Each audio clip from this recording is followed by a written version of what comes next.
Welcome to everyone trickling into this webinar. We have a treat for you today. It is sponsored by the High Bar Research Alliance, and I hope you've all checked the video that was sent with your invitation to learn more about it. Today, the topic is highlighting consensus-driven development of an important new standard, and that standard, although it was missed in the title, is the IES method for evaluating light source color rendition. And rather than being a nerdy talk today about all the technical issues, it's kind of a refreshing change that we're going to be hearing about balancing competing interests in lighting quality and energy use, and about how this standard was developed. So with that, I will introduce our two speakers. Michael Royer is a chief engineer at the Pacific Northwest National Laboratory, PNNL, that's a DOE lab, where he leads the core lighting research sponsored by the US Department of Energy. He conducts experiments to help refine metrics and specification guidance with the ultimate goals of advancing lighting quality to improve building occupants' satisfaction and well-being while increasing the use of energy-efficient lighting technologies. Michael's a fellow of the IES, and he serves on the IES Vision Science Committee as well as the IES Color Committee. Our second speaker is Dr. Kevin Hauser, professor in the College of Engineering at Oregon State University, and he holds a joint appointment as chief engineer at PNNL. His work focuses on human perceptual and biological responses to light and applications of light within the built environment. He is also the founder of LyraLux. So Kevin, would you please just explain briefly what LyraLux is, and then perhaps you can begin the webinar.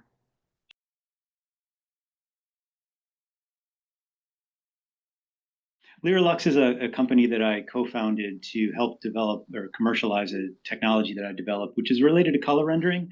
So it's not something that we'll be talking about here, but it's specifically related to a phenomenon that some people refer to as dim to gray. And this is the perceptual situation where under very low light levels, colors kind of fade, they get muted, they turn gray. And so we developed a technology to compensate for that. But today's talk is actually about something different, however related, which is about, as you mentioned, Naomi, TM30, which is a technical memorandum from the Illuminating Engineering Society that is also currently an ANSI standard, or American National Standard, which is related to how we can quantify and measure light source color rendition. So today, we're not really going to talk too much about the technical components of this, but rather Mike and I are going to talk about how the standard came to be. And in doing so, what we really hope to do is offer some generalizable knowledge about the ingredients and the process for launching a successful standard. I think the first question on this is maybe the question of why, like why color? Why invest time and effort in understanding color and its quantification? So to these questions, I would respond that color is really a fundamental to how we experience the world. Color guides daily experience, it shapes emotion. Color influences choices that we make each day. For example, when we evaluate food, foods that appear most appetizing are the ones we eat, and we can certainly identify whether food is looking unappetizing and we avoid it. We choose clothing and fabrics based on our mood and how that reflects our mood of the day. Even things like how we decorate our home. So color helps us navigate through our environment, helps us identify edges and contrast. Color also is a cultural connection. You know, certain colors like red is symbolic with celebration in many Asian cultures. And if we look at Western society, a lot of cool blues dominate corporate identities. In the upper right of this slide image, we have art. And art is often, your color is often used in art to create visual contrast, to tell stories, to narrate ideas. So we're basically motivated by developing this color standard by all the important ways that colors is important in our life. And in the lower right, I should mention that one of the most important things that we put in buildings are people. And so the way that we render people's complexions or skin, their tones with light is also really important to how we interact with others. So we're motivated in developing this standard by a desire to really preserve and reproduce what we believe is one of humanity's most fundamental sensory experiences, which is the sensation of color. So it may not be understood by the general public, but light sources are what reveals color in objects. So if we think about the field of color rendering is integrating tools and techniques from color science and applied illuminating engineering. And in both cases, color science and applied illuminating engineering are using mathematical modeling to predict color appearance. So measures of color rendering aim to predict and communicate how light sources ultimately reveal color in objects. And so these become numerical tools that are intended to reflect human perceptions. So on this slide, I'm showing some interior architecture in grayscale, and I'll switch over to see the color. And so it's really a combination of the lighting that's in this room in combination with the materials that are in the room that allow us to have this visual experience of bright and vivid colors. I wanted to spend a little bit of time on the historical timeline and how we ended up where we are today with TM30 and why this actually came to be. And so if we rewind back to the 1960s, our dominant light sources were incandescent, a very limited number of fluorescent light sources. They used a specific type of phosphor called the calcium halophosphate, and some types of high intensity discharge light sources like the yellow high pressure sodiums or the bluish tinted mercury or metal halide that you would see for roadway lighting. It was understood that these light sources rendered object colors very differently and that there was a need to quantify this both for consumers and for manufacturers of lighting equipment that were designing their spectrum to both create lumens per watt, but also to create color rendering properties. So the International Commission on Illumination in 1964 introduced the first measure. It was called the CIE, Color Rendering Index, often just abbreviated CRI. And that worked pretty well, actually, for the light sources that were available at the time back in the mid 1960s. Although it was not too long after where it began to be understood that it might not be telling the full story. And so on the top part of this slide, I say alternate measures appear in the literature. Well, really beginning in about 1967, Dean Judd introduced something called the Flattery Index, and that kind of initiated a number of other indices. In fact, 20, 30, maybe more than that, that were introduced over the intervening decades. In 1974, there was another kind of watershed technology development, and that was the triphosphorescent lamp. And rather than using broad emitting phosphors, the triphosphorescent lamp used a primarily red emitting, green emitting, and blue emitting phosphors, mixing together red, green, and blue to make white light. And this allowed for a lot more granularity in the color properties and the color rendering properties of light sources. And this really accelerated the interest in developing alternative color measures. But again, in residential environments, most people were still using incandescent. In retail environments and office environments, it was mostly triphosphorescent was taking over. And the color rendering index was still basically working well enough that there wasn't a strong push to really replace it. And this kind of trickled along. Another moment was compact discharge metal halide lamps in the mid 1990s. This was a high intensity discharge light source that had very different color properties, and it once again revealed some of the limitations associated with the color rendering index. But it really wasn't until the late 1990s and the early 2000s when LED light sources, light emitting diodes, came onto the market, where the problems or the shortcomings or limitations of the color rendering index really began to reveal themselves, where it became possible to now really manipulate the spectrum of a light source, engineer it very carefully in ways that a color rendering index could either be very high and light source color performance would actually be poor, or the opposite of that. And so a need was identified to develop a true new measure of light source color rendition that would be applicable to LED light sources as well as other light sources. The other thing that's not on this slide that I want to just briefly mention is while all these alternate measures appearing in the literature, there was also a lot of advances in our understanding of human color vision and human color perception that were, since 1964, we had all these advances in vision science. And so the time really became right. We had these advances in vision science. We had this new light source technology. We had a measure that was essentially outdated, and it was an industry need to develop a new alternate measure for light source color rendition. The next slide here, so let me mention the subtitle of our talk was Balancing Competing Interest in Lighting Quality and Energy Use. So indeed, there is a trade-off between color rendering quality and energy efficiency based on how energy efficiency and color rendering are quantified. So the trade-off is really that when we quantify energy efficiency, most people are doing this in terms of lumens per watt.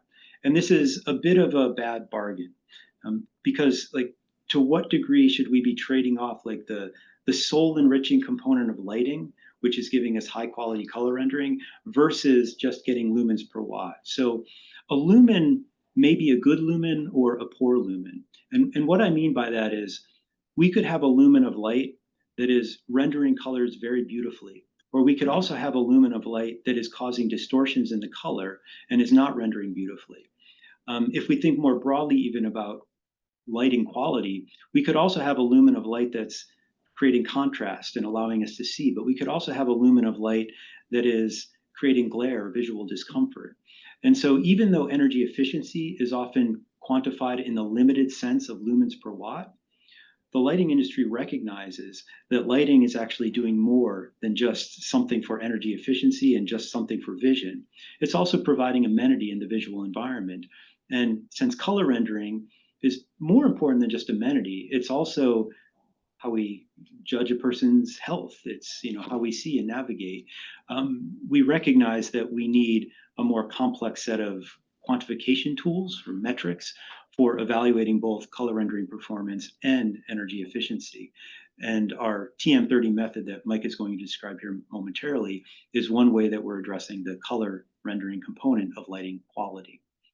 So with that, I think I will turn it over to you, Mike.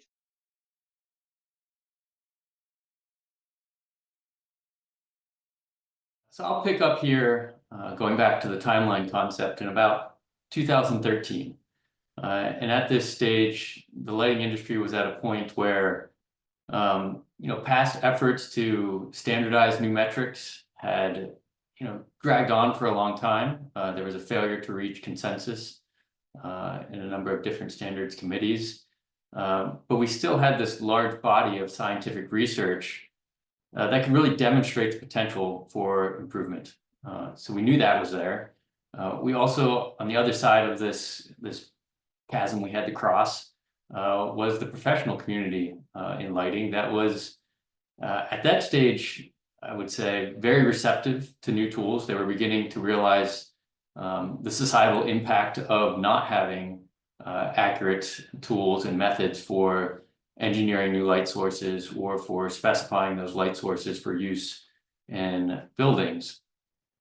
And, so we formed a task group within the Illuminating Engineering Society, which was really meant to, try and bridge this gap here. And it took, the name of HIBAR, Highly Integrative, Basic, and Responsive projects.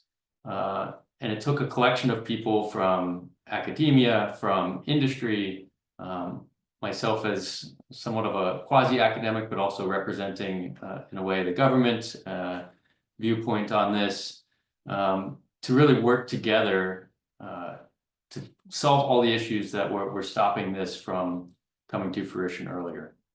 One of the things we had to do in all of this was bring together all the constituents. And might think lighting's pretty basic, but it touches on a lot of different organizations, a lot of different people who have a vested interest in how this metric might influence their business or their environments or their work.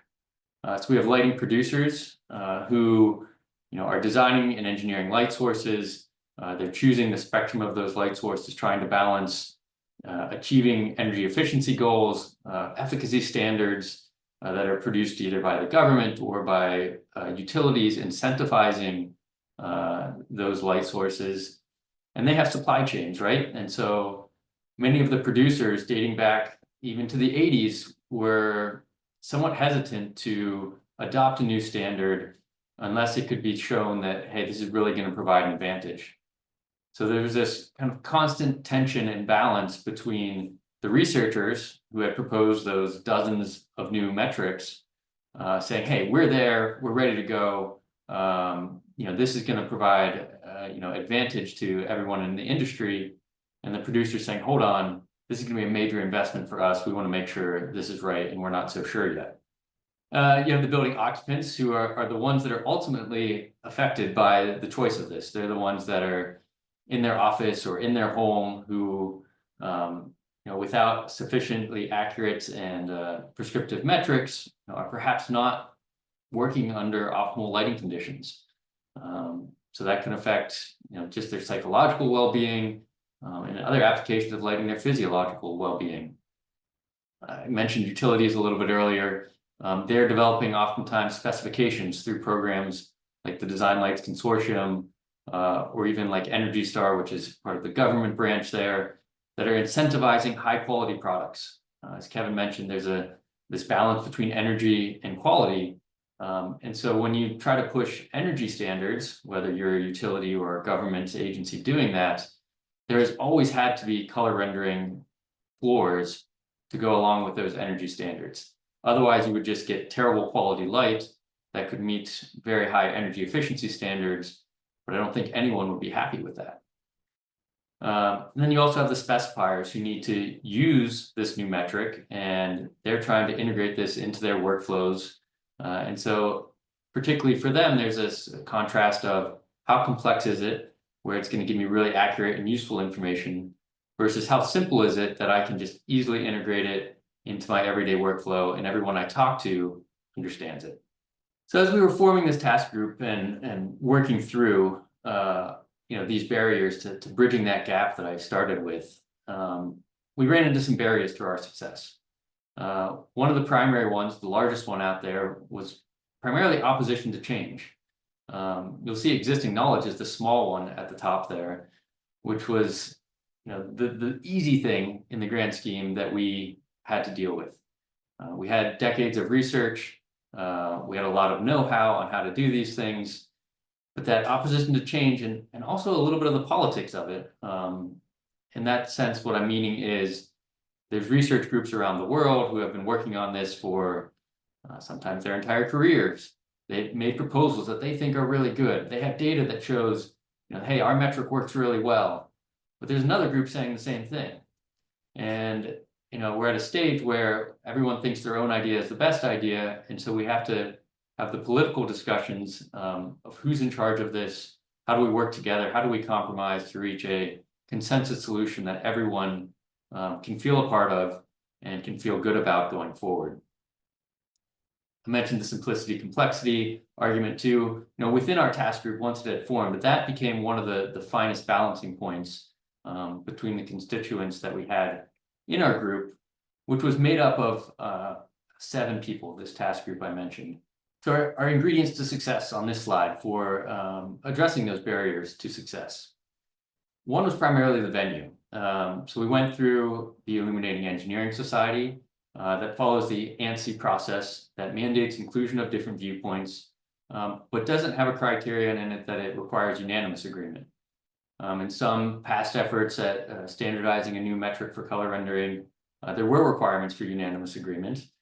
And as you can imagine, in almost anything in our society, it's hard to reach unanimous agreement, even though a strong majority might agree on something.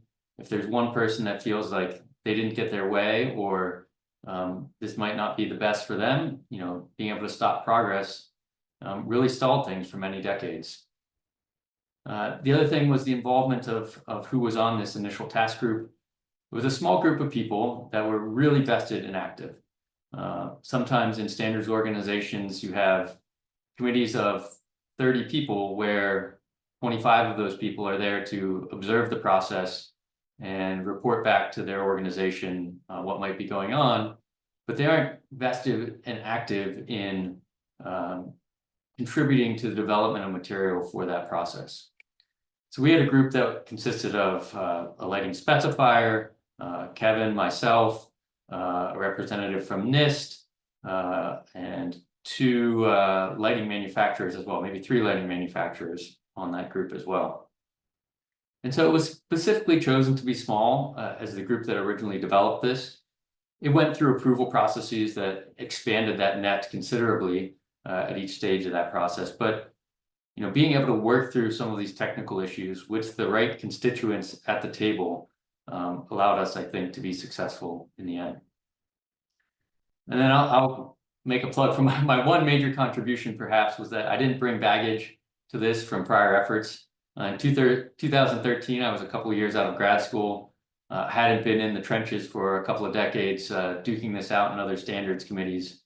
So I was able to, take on a leadership role where I could be somewhat objective in evaluating all this research that was out there and trying to pull the best pieces from all this existing research to make one cohesive system. So to illustrate again, one of the fundamental problems that we were dealing with was the existing metric of CRI might have two different light sources with the same numerical value. In this case, I'll say 80, and these are digitally manipulated images to illustrate the point. But you could see that those environments would look remarkably different, even though the rating on that lamp would be identical. And so that means it's not very predictive. It doesn't help you necessarily to engineer the best light sources. It creates loopholes in a way, or kind of these false optimizations where actually optimizing for things that are visually preferred. Typically the image on the right with kind of more rich tones would be preferred. When you combine CRI with an energy metric, tends to give you actually the solution on the left, where reds are desaturated. And so we needed ways to address this with better metrics for what CRI quantifies, but then additional metrics as well. And for anyone not initiated in the TM30 method, this is a very high-level overview, but might look, pretty complex at first. I'll break it down into two pieces. The solution on the left was to create a framework that updates the color science behind the metric, right? Kevin had mentioned that between the 1960s and the 20 teens, there were a lot of advances in color science. Absent their application to color rendering, we had better models of human color vision.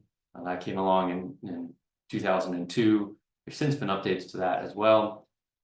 We could model color in more complex ways.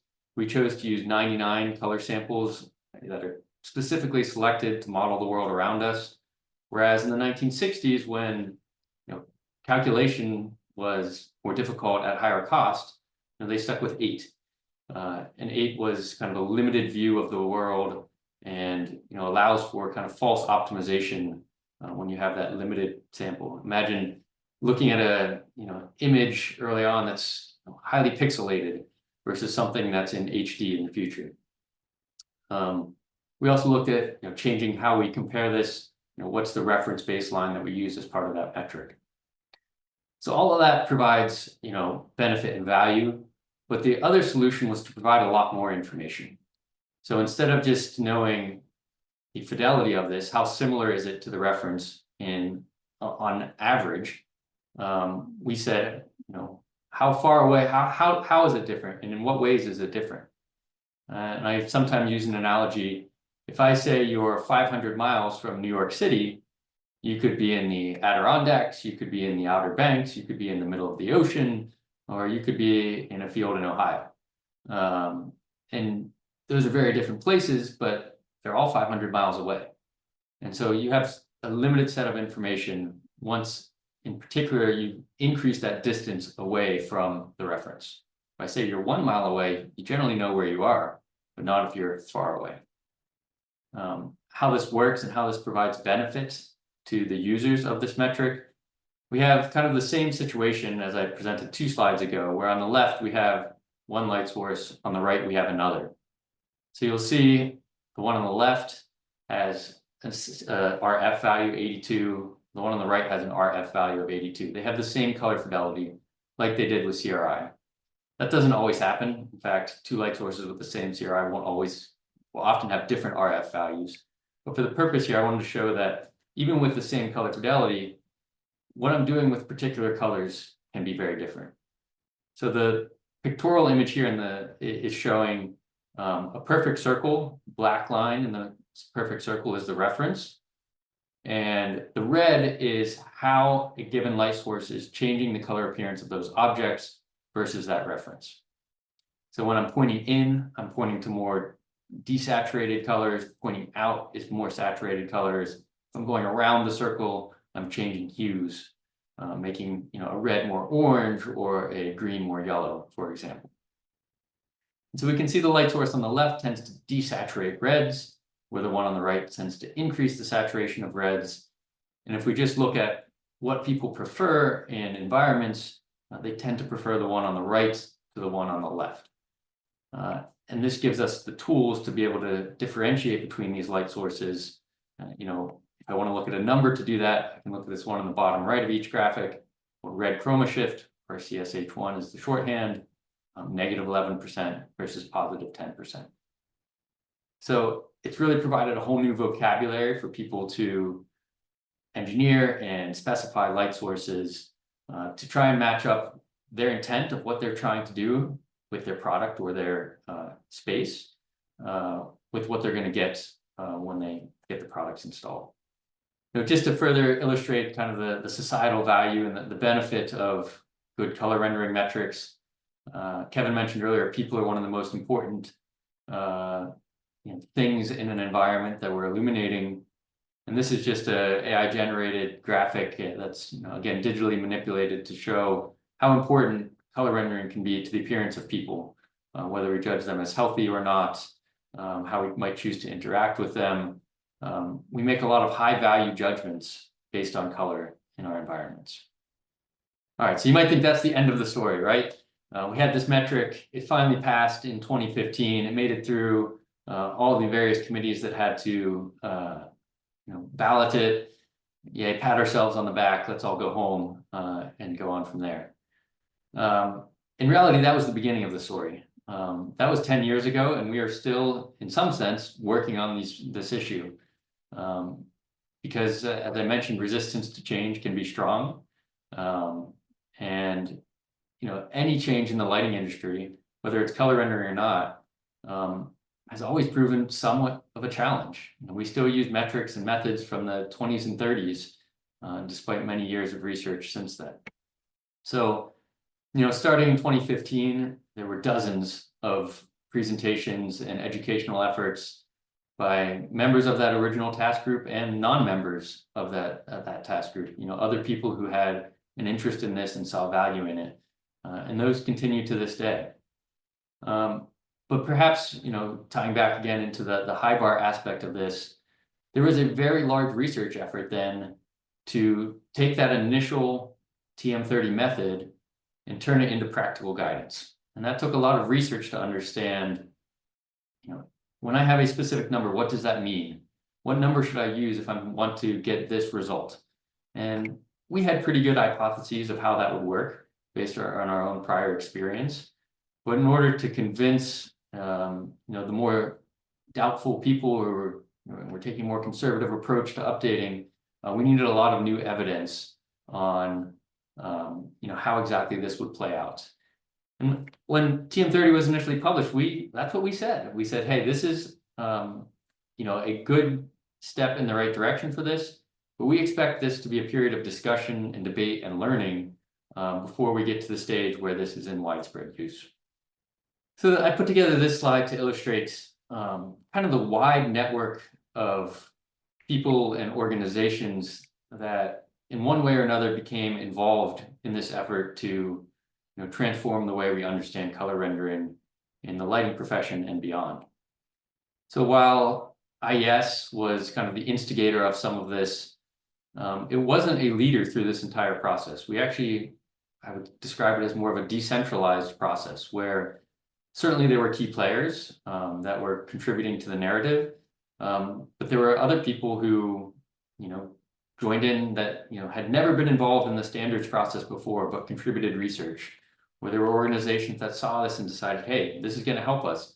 Let's develop our new standard using this new method. So, some of the research, it happened at PNNL, it happened at Penn State, it happened at Zhejiang University in China, it happened at KU Leuven in Belgium, it happened at NIST, and then all of those universities and laboratories, were feeding into this body of knowledge specific to this method. As I mentioned, there was decades on color rendering in general, but then specifically for this metric, what would it mean? And then there were the other organizations, kind of the consumers of that research and of that method, like the Design Lights Consortium, like the US Green Building Council, like Energy Star, like the Department of Defense, and others who are creating specifications using this new system. And then, to go along with that, there's a lot of lighting producers. There's a few on there, I couldn't put all of them on there that actually took advantage of this, but, a few of the early adopters, some that were instrumental in, gaining uptake, Sora and Cree and Chicado, really all going out there to, make this happen. So I mentioned, this has been a long road, right? TM3015, the initial idea of this is one box in the top of this slide. And subsequent to that, we've had updates to TM3018, where we gained the ANSI standard designation. There were position statements that followed that. I mentioned all this research led to something that was initially published as Annex E to this document, which is the recommended specification guidance. That was updated as TM3020. We released online spectral calculators as a tool to encourage use of this method. And further updates in TM3024 as we work on small revisions to the standard. Now, something that's in the works right now would be called LP30. So that's an entire guide that goes along with TM30 to help specifiers make the most of it in their own work. Kind of in the background and parallel to this, there's the international component, where the International Commission on Illumination, under the French acronym CIE, they had their own position statements about color rendering. They were working through this at the same time. There's a lot of cross expertise between some of these committees. And in large part, if we look to today, much of the TM30 method, or essentially all of it, is part of now the CIE standards as well.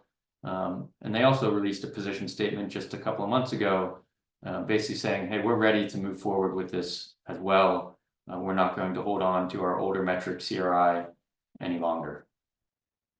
And then on the right, I've mentioned some of these organizations already. These are really how the technical work of the universities and national laboratories end up creating an interface with the public and society through these standards and specifications that begin to implement TM30. There's now, 7 on this list. Unified Facilities Criteria in the DOE, ESTA is an entertainment standard, the well building standard, the DLC's Utilities Qualified Products list, ASHRAE 189.1 is high performance green buildings. LEED now also has requirements for color rendering, and the General Services Administration P100 standards for their environments. So, just to wrap this up, I think it's been a really interesting road. It has been a stormy road at times. It's taken a lot of perseverance from a lot of people, a lot of research, and a lot of different fronts. But I think, we all hope that this continues to make positive change for society in our own small little way of addressing that. I think that's the end of our slides. We're happy to have a lot more discussion. And I will take over briefly now to say thank you to Kevin and Michael. I think you underplayed how much blood, sweat, tears, and spit went into this effort. This was many, many years of dedicated slogging at times, although I bet you're both really thrilled with the result. And I have concocted a whole pile of questions in case no one came up with any questions in the Q&A here, but lo and behold, somebody improved on my questions. So I'm going to read the first one. Michael, you mentioned that it was an advantage that you were at an early stage of your career in terms of having no baggage from previous work. Did you feel prepared for this, or how did you figure out how to navigate this? Should we be working harder to encourage senior experts on these committees to bring their younger colleagues into these projects? That is a fantastic question. And thankfully, I have a couple people on the line who helped me be prepared for this. Kevin was actually my PhD advisor at Penn State. Naomi was a colleague of mine at PNNL at the time. So Naomi first said, when I started, hey, Michael, you're new here. You know some stuff about color. Please join the color committee from the IES. And so I joined the color committee first. That was around 2011. And so, through that role, I, approached, later, I think by Kevin and others at IES to say, hey, do you want to be part of this task group? And so I'm extremely grateful to, the people who mentored me to help me be prepared for that. It was interesting getting started out when you're a relatively junior person trying to address technical arguments, political arguments between people who are much your senior and very well known in your industry. But I think you just take it step by step, and generally people want to see positive change in the world, and so we're able to make that happen. But to the I think second part of that question, yes, I firmly think that getting more younger people involved in standards committees, in professional societies more broadly, in collaborative research efforts, to help them build their networks at an early stage. There's a ton to learn just from the experience of doing that. So the more they can be involved, I think it brings fresh perspectives, but it also trains the next generations of leaders in the fields. I'm going to zoom to the next question, also one that I think is pretty fantastic. You described the tension that results from having people with different motivations and priorities working together in a committee like this. Were there specific processes that you used to build consensus, or was it less structured than that, more muddling through it together? And Kevin and Michael, you're both entitled to answer that. Want me to start, Mike? Sure. Yeah. I think honestly, it was more discussion oriented. I mean, we were always trying to reach consensus on these questions, but there wasn't a structured format in the sense of we would take a vote and then we would find, what was the criticism to moving on, and then we would revote. We didn't have a structured format like that. As Mike mentioned, there was 7 of us on the original task force. We were all highly engaged and collaborative, and for the most part, it was very rare where we wouldn't get at least a 6 out of 7 vote on things when we were moving forward. On many subtopics of TM30, we would often get a 7 out of 7 in the sense of all the little decisions that needed to be made along the way. And I think we also had a trust in one another that either was built from pre-existing relationships or built over the time that we worked on TM30. And so I guess the muddling method worked for us. Michael, do you want to answer that? I think some of it for me was trying to break it down into manageable pieces, trying to lay out what are the decisions we need to make. And a big part of reaching a consensus standard is you just have to make decisions. You can be in an infinite loop of where you have to find the perfect solution to this. But I think we all recognize that there was immediate need for something. And so let's do the best we can. Let's discuss this, let's debate this, let's work on it, let's try and come up with a solution. And we did that a lot. But at some point, we need to move on. We don't have a 10-year time horizon for this to come out. Originally we started as a year. Through the whole process, it took about 2. But the original goal was in 1 year, let's take what we have and make a solution. And so I think that helped set the stage too for how the committee looked at problems and moved forward. I think the other thing that we had in the committee was we didn't want to let perfect get in the way of good. And we also didn't want what we did to be set in stone forever. So we did kind of look at the pre-existing color rendering index as being around since 1964 and not being updated during that entire period as something that we wanted to avoid. And I think maybe that took a little bit of pressure off some of our decision-making process, because I think many of us felt that we're going to do the best we can with this initial draft. We're going to put it out in the public. And if it turns out that some parts of it really aren't working, then we would take responsibility for that and we would make adjustments as needed. And of course, this really has to be balanced, because we also understood at the same time from the manufacturers that were on the committee that they don't want to be swinging back and forth. They don't want a standard in place that they then spectrally optimize their light sources around, and then the standard gets changed and they have to re-optimize their light sources. So we understood that at some level, we had to get most of it right. But at some other level, we didn't want to be in a situation where we could never make adjustments to it. And as it happened, we did make some small adjustments between the original 2015 version, excuse me, and the 2018 version. And since that time, mostly what's been added are not substantive changes to the calculation process, but additional guidance on how the system can be used. So, yeah. I'm going to ask about the TM30 framework that you developed. If you look at some of the illustrations that Michael had in his presentation, you can see all of these metrics, and some of them get kind of technical. So my question is the framework that you created able to accommodate the needs of the shopper in Home Depot or Lowe's looking for light bulbs, as well as helping a museum lighting designer who is trying to find something that is going to make that Paul Klee painting just look spectacular? We think so. I mean, it is technical, right? And there's a lot of numerical stuff that's going on behind the scenes. The general purchaser at a big box retailer, residential homeowner, they don't necessarily need to know any of that. It can be all a black box to them. And unknowingly, TM30 is probably in the background influencing the spectral design of the light sources that they're buying on a store shelf, even if the numbers from TM30 are not appearing on the box.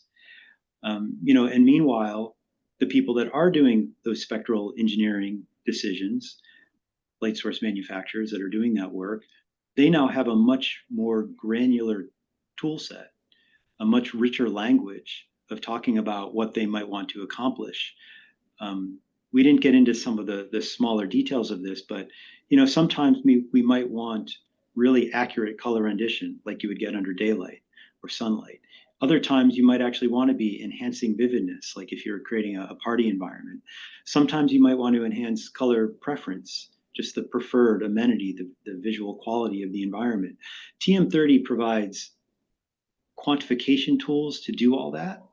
But in the end, a consumer in a big box retailer may not need to know that.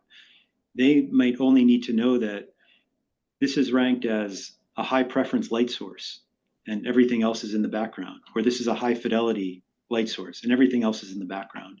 So we certainly made an effort, and this didn't happen only in the 2015 version. This is something that we iterated on over years to take all that complicated math and for the people that don't need it, leave it in the background and just denote light sources with very simple measures like it's vivid, it's preferred, it has high color fidelity. The next question is for you, Kevin. As a faculty member, does your university encourage you to work on a standard committee like this as a part of your research effort? Are there things that should be or could be changed to make it easier for faculty members to participate? It's a really great question, and I know it beautifully falls under kind of some of the things that have been presented in other high bar presentations. The short answer is, it's not as valued as I wish it were. So a university, say, promotion and tenure committee, could look at something like being involved on a standard and not know whether my involvement was one of the people that was actually driving it forward, or whether I was one of the people that was sort of on the committee, as Mike kind of alluded to, but sort of like quietly not doing any of the work. And often what I've observed in promotion and tenure discussions is that this kind of work is not as valued as I wish it were. I think that's unfortunate because it's high impact work. It's also cross-disciplinary. It requires a lot of time in collaboration. There's a lot of investment that goes into consensus building. And ultimately, it can be highly impactful when it works out. In fact, often much more impactful than, say, an article. So the way that we manage some of this, the committee members that were involved in this kind of promotion and tenure type of considerations, was by publishing. So even though I would say the most important thing we published is TM30, Mike and I and others on the committee also wrote journal articles that were peer reviewed that documented our process and procedure and our mathematical techniques. And truly, from the university's point of view, they tend to value those peer reviewed journal publications maybe higher than the standard TM30. But we were able to kind of do that both and meet multiple sets of criteria. There's also a question. Sometimes there's a fair amount of turnover in the active core of the committee because it's just not working with some people. Perhaps they aren't a good fit. Are there any things that we can look for in setting up such a committee to identify good team players from the start and avoid the turnover that might really impede progress? So I think, one of the things we identified, some of it was, existing knowledge of people, but you don't always have that. But existing demonstration of, their own interest and motivation and ability to contribute to the science in a committee like this, as opposed to, getting a representative from an organization that perhaps has no background in this topic, but are simply there as, the monitor. Those types of people, while they can provide good contributions, maybe don't have the same motivation to be there as someone who's been, more active in a specific topic area. Next question. You probably went into this process anticipating some level of tension and disagreement, so I'm guessing that wasn't a surprise. Was there anything that did surprise you when you got into this process? Kevin, why don't you answer that one? Maybe I was naive, but I didn't go into this thinking that we would have a lot of tension. I observed a lot of tension in previous efforts, and Mike really, he already identified one of the big causes of that tension. Within the scientific community, a lot of people had proposed their own measure. And, those people had kind of like a horse in the race already. They felt that their measure might be the best one, and so they were advocating for it. And so if we looked at the composition of previous committees, essentially what they are, here's a group of people, all that develop their own measures. Let's put them in the room and have them decide on what measure would be the best. And of course, they couldn't come to consensus on that because they were all individually advocating for their own measure. And to give a little more texture to how this committee was formed, at the time, I was on a board committee of the Illuminating Engineering Society, which recommended the formation of technical committees. And so I had a little bit I was a little bit away from it, but I was also a little bit involved in it. I made some recommendations to the director of technology, Rita Harold, at the time at IES, about people that I thought would be suitable for this committee. And there was only 2 people from that group that I had suggested that had previously developed their own measures and kind of so to speak, had a horse in the race. one of those two groups declined to be on the committee, and one of the other people actually did, but it was a collaborative, highly collaborative person. The other 6 members of the committee had not developed their own previous measures of color rendering. And so I think because of that, we were able to, as a group, do a fair and unbiased literature review of what was out there already, pick the good ideas of pre-existing measures and kind of move forward in a collective way. And I think that was a really important way for us to not get into turf wars. Mhm. The TM30 research, development, and committee work was primarily based on US and Canada. Have other countries or international organizations embraced this method? Why or why not? Yeah, so I Michael? think, Go ahead. the original formation of the committee was primarily people in North America. IES is an international organization, but primarily focused in North America as well. But subsequent to that initial development, one of several key research study that led to some of these add-ons to TM30 was had zero coordination with any of the original group was done in China. And other subsequent research has been done in Hong Kong as well. And Europe as well. There's several universities there who have contributed to the body of literature around TM30 as well. So while it kind of started here, I think it did and has taken on a much more global flavor to it. And I mentioned in my last slide, CIE adopted the first part of it, the RF part, in 2017. That's how there was a little back and forth when it went from TM3015 to 18. There was kind of the intermediate involvement with CIE and some of the changes they kind of thought would be good for it. And then CIE in 2024 released a large report that really summarizes a lot of these competing metrics. It kind of goes back into that. But one of those was TM30. So in total now in the CIE documents, which many in the international community look to, all of TM30 is now in there. And I think with the CIE's latest position statement, there's even more room for it really to kind of organically grow as an internationally recognized and useful standard. Fantastic. So does that mean that there are individual countries that have adopted TM30? I'm thinking specifically of China, or is China adopting the metrics that the CIE recommends? Of course, now the CIE is recommending the bits of TM30, but before that, was China encouraging the use of TM30 in their country? China has adopted some parts of TM30, although the specifics of which I confess I can't read Mandarin. But Chinese documents of TM30 have been shared with me in Mandarin, so I know there is some level of integration, but the degree to which that's been integrated is beyond my level of reading skill.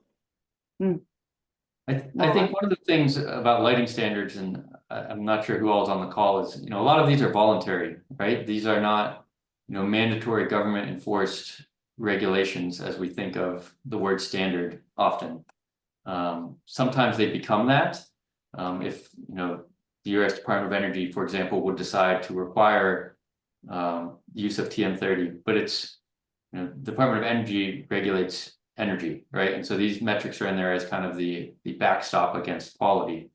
Other organizations in other countries have different processes for incorporating mandatory standards versus voluntary standards. And so it is a little bit complex from a global standpoint about how this gets integrated into a particular person's workflow in that particular country. Well, I have one last question, unless something else comes screaming into the Q&A here. Is there a cultural barrier to defining color preference and vividness, for example? Is the foundational science sufficiently robust to be modified for secondary recommendations in other cultures? It's a really good question, actually, because, and this is one place where I think we can think about like what TM30 is technically and how TM30 can be culturally adopted and extended to different regions. So within TM30, Mike had brought up that diagram. It had a kind of a colorful background with the circles and the ovals on it. We call that the color vector graphic. And there's some numbers that are embedded into the color vector graphic, like the chroma shift in HuBin1, which relates to red rendition. It certainly is possible that one region of the world may have a preference for greater or lesser saturation of reds or greens or blues or yellows or any color like that. If we look at the numbers within TM30, we can characterize red shift, yellow shift, orange shift, green shift. And what we've done with some of the research to date is that we've come up with numerical targets for what would identify something like a vivid color rendering scene or a preferred color rendering scene or a color rendering scene of high color fidelity.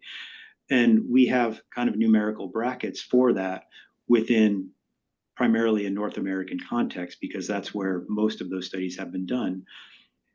If another country, which had maybe a different preference for how colors are rendered or distorted by a light source, wanted to do their own culturally specific study, they could then still use the TM30 framework, but they might have different target points for what chroma shift in HuBin1, red rendition should be, or green or blue or whatever. And so it is, I believe, a culturally adaptable standard, even though that kind of localization or cultural specific criteria has not yet been developed. I think I will conclude by thanking Kevin and Michael for this terrific presentation and for HiBAR in having an interest in presenting this to such a diverse group of people. So thank you all and enjoy the rest of your Wednesday.